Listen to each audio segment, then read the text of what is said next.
defense, in particular the first half, and actually, the whole game. We had 29 points off turnovers. We knew we had 20 or something like that at halftime. Now, our team only had one turnover at halftime, and I was really pleased with that. I thought they played defense like some of those better teams I had in the past. Whether it be Stephen F. or Incarnate Word, and I don't know. I'm just getting this feel like they're buying in that this can be the way to get there.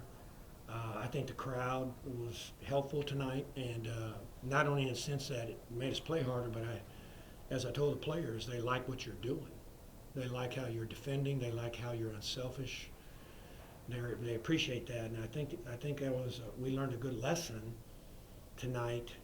Not only did we get a good win, but hopefully we learned a lesson tonight about, hey, coach is right. This will get people in the stands, and we are all happy, and they were happy in the locker room. They're pretty excited, and we had 8 people play 12 minutes or more, and Kendall got 9 minutes, so we almost had 9 people play double minutes, and that's good. That's a good thing. So. Real pleased with Ethan's defense tonight. I thought he really got in the passing lanes and disrupted. Made a great pass to I believe it was Caven for a dunk, if I'm not mistaken. There was another pass that Caven made to Imani in the first half or the second half, maybe. I'm not sure, but I thought we're just indicative of a team that could contend for a championship if you play defense and be unselfish. Like I said, our goal is to be in the very top tier of the league every year, and to make this so exciting and so fun to come watch that it becomes an event every at home for every home game. Coach, Ethan mentioned the fact that these guys from the very beginning, the chemistry is that he could feel the chemistry is totally different from last year. Obviously that has led into the way, as you said, the team is buying in this kind of. And let me give a lot of credit to Mr. O.J. Black. O.J. Black is playing some really good basketball. He's doing what I want. He's looking for his teammates first. He's playing good D, and I pray every night that nobody gets hurt. But I'm going to say, especially Mr. Black, we got to have him. I mean, he's to me, he plays D. He was Defensive Player of the Year in his JUCO conference his freshman year. What people don't understand, he's a qualifier. He got overlooked. I mean, we could have picked him up, and I wish I would have. And I also use OJ as a lesson. At this time last year, OJ was averaging about 6 minutes a game. And then by the end of the year, he was probably playing as much, if not more, than our starting point guard, DJ Brown. So he had his teammates somewhat sold by the end of the year last year, and he is continuing to play well. I don't think that if he scores, if he scores or doesn't score, it doesn't make a difference. I think he's truly into, hey, I just want to win. And when your point guard plays that way, I think it's a big plus. Coach, you had a nice lead at halftime, but then you go on the second half and start off with an 8-0 run. How big was that to be able to keep that lead? Joe, we talked about that, and you're gonna make it sound like coaches just making. I told the guys, if you get an 8-0, 10-0 run, you will kill their fight. You will knock their fight out, and we did that. And look, we scored 70. I don't want to hear about me slowing the ball down. How many layups did we miss off fast breaks? There's another 10 points we left out there off layups. Off turnovers. I think one time Caven missed, Monty missed, and somebody else missed. 3 straight, one layup, a putback, and then a tip in. And we missed some easy shots. We left 10 to 15 points out there, easy, on the board. This could have been an 85 to 90 points for us if we'd have hit those shots. We hit them in the first half. We did not hit them in the second half. And that's one thing that concerns me. Are we too quick to relax? I know it sounds, I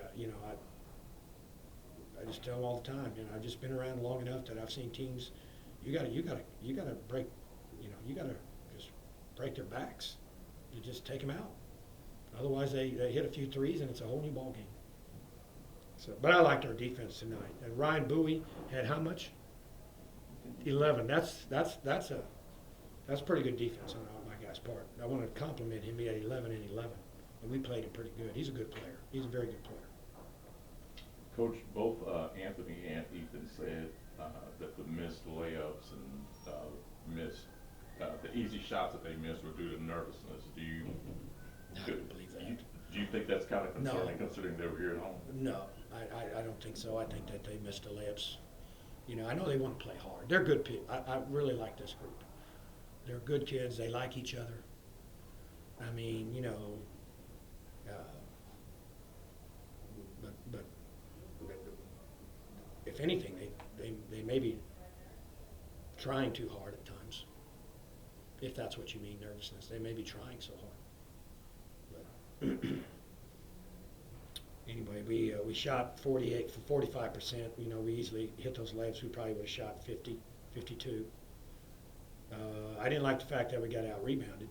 You know, that I did not like because we have been out rebounding teams. But if we can play defense like that, we'll win our fair share of games. I promise you. Coach, you were saying how much of a loss it was when you didn't have Anthony at UTEP, but you had him tonight, and he seemed to be a big factor. And we for you. had him Saturday at McNeese. How- I tell you what, Anthony is my kind of kid, meaning that, man, you can get on him. He never changes expression. He plays hard. He rebounds. He probably is our most tenacious rebounder. And he can defend a 1, 2, or 3. He can defend a 4. And so he's a very versatile player. Very versatile player. And we need him. We need him. And, you know, right now, we started in 2 games. You know, Cameron broke his nose. And I tell the players all the time, man, you can't get hurt. You can't get sick very long because somebody might take your spot over. And Anthony gets an opportunity, and he plays very well. He's very instrumental in our win. I want to say 8 and 8 at McNeese. Yeah, but the thing people don't understand is, Anthony, you have this guy. He's their best player. Stop him. You know. Is he your Wes Davis, essentially? Yes.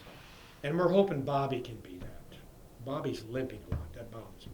I don't know what's the issue. He didn't want to come out of the game, but he's limping. So. You know, Cameron had the mask on at the beginning of the game, and he took it off. Were you fine with him removing the mask? And kind Yeah, of that wasn't a big deal for me. wasn't a big deal at all. Cam was told by ear, nose, and throat specialist, you can play. It's a matter of, are you willing to play? He's been practicing and playing scared. You know, I just told him that's sports, that's basketball. You got to go play, man. If you want to play, you got to play. You can't play scared. You know, it's better for you to sit out than not play. And I think he did a better job than this. I mean, but he could have played Saturday, but he was worried about his nose, and that's his call. I'm not going to make a guy play if he's worried about it. I mean, it wasn't hurting him. You know, it's not one of these things. You know, it's a slight fracture up here.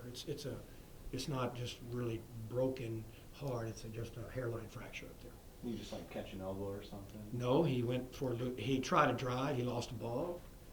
And he probably knew he was in trouble with me, so he dove on the floor for it. And I forget what happened. He hit his nose on the ball or nose on the floor. He's trying to impress you. He's trying to do too much too quick in play. That's what he's doing. He knew it right off the bat. He